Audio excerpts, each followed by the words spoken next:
به آشیانه گشتم، خانه به خانه گشتم، به تو همیشه بودم، شانه به شانه گشتم. عشق یگانه ای من، از تو نشانه ای من، به تو نمک نداره شعر تو.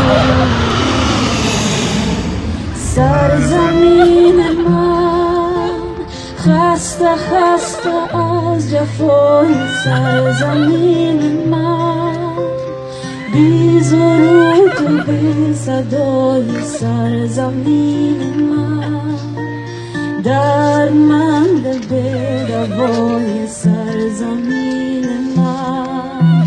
سرزمین من کی همی تو را سرور، سرزمین من کی رهی تو را شور، سرزمین من کی به تو وفا نمود، سرزمین من.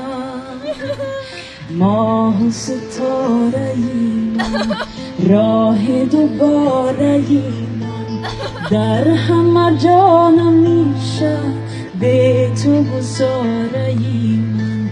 گنج تو را ربودن اسبریش رفیقم، قلب تو را شکستم هر کی به نوبت خود.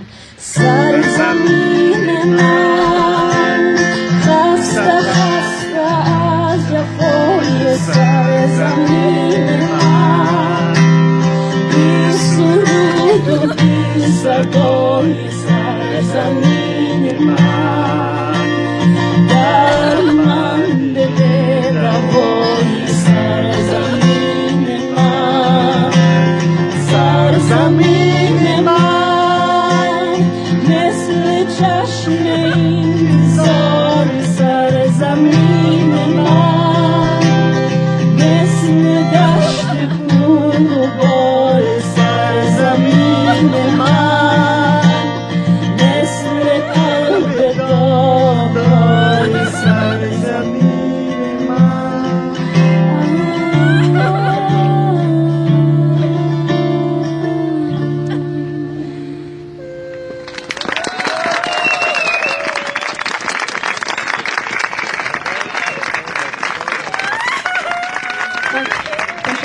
خانه گشتم، به تو همیشه بودم، شانه به شانه گشتم.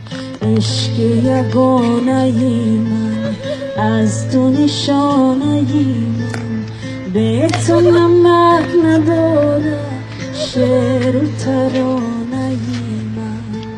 سرزمین من خسته خسته از جفای، سرزمین من بی زروت و بی صدای، سرزمین من دردمند به دوای، سرزمین من. سرزمین من کی همی تو را سرور، سرزمین من کی رهی تو را شور، سرزمین من کی به تو وفا نمود.